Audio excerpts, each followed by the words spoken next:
Hey everyone, SuperAndrew64 here. I have a product review for you today, and right here we have the Hori D-Pad Controller.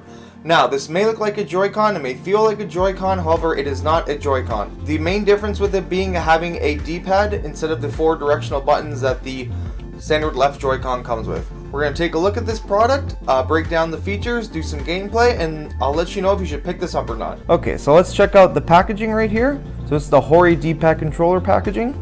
So it looks like a regular Joy-Con, however it has the D-Pad, and on the packaging it's the Super Mario version. So there's also a Zelda version which you can get as well.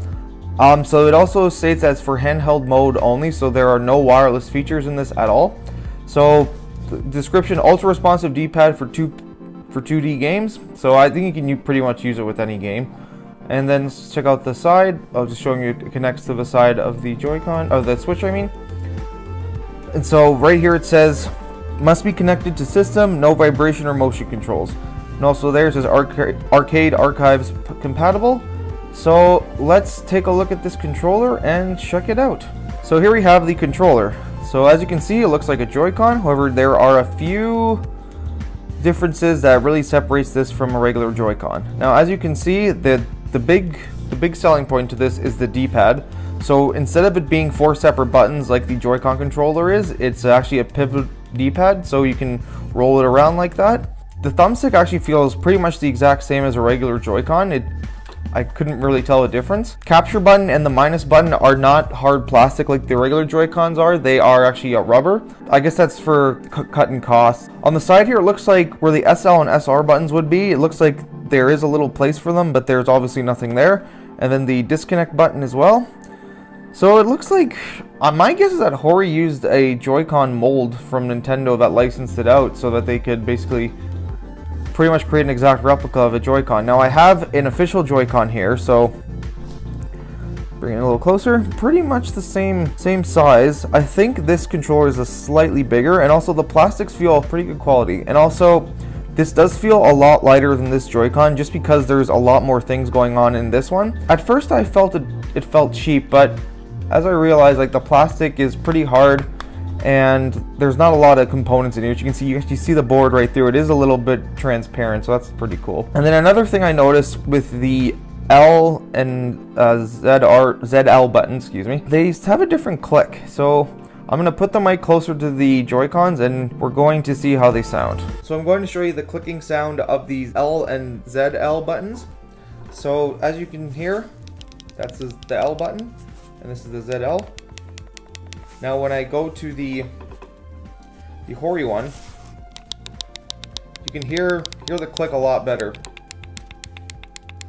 Now another difference with this from the official Joy-Con is that the eject button protrudes out a little bit. I actually ran into a little bit of an issue with this.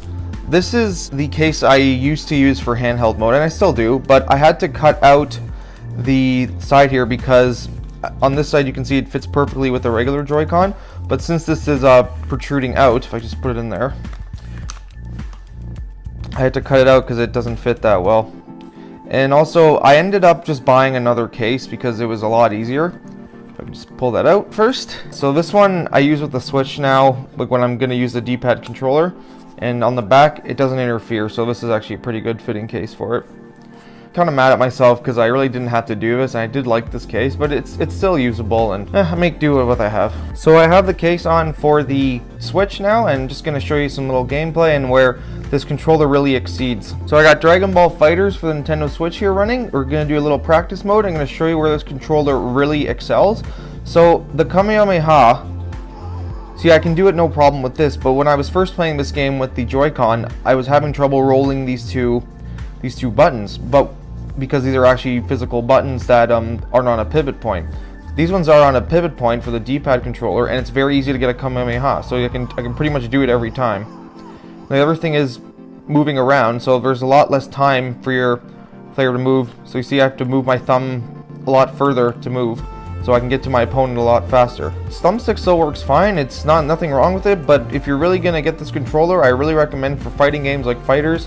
And also a lot of 2D platformers work too as well. So we're going to check one of those out as well. Now right now I have Sonic Mania running on my Nintendo Switch. So this is a great game to utilize the D-Pad, as Sonic was released in the 16-bit era.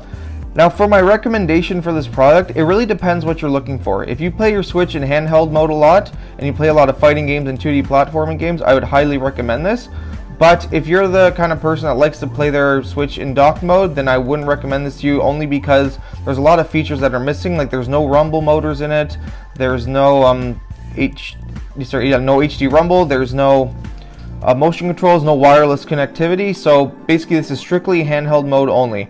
Now there are options for your regular Joy-Con to get, you can basically replace the shell and put a D-pad over this. However, it will still be the 4 buttons and it won't be the pivot point like this controller is.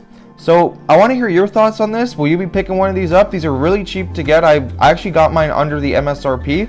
So if you live in Canada, I will leave a link in the description, but I also leave a link in the description for the United States as well. So this is Super Andrew 64 signing off, and be sure to follow me on Instagram, Twitter, leave a like, comment, and subscribe. Thanks everyone. Have a 1-up day.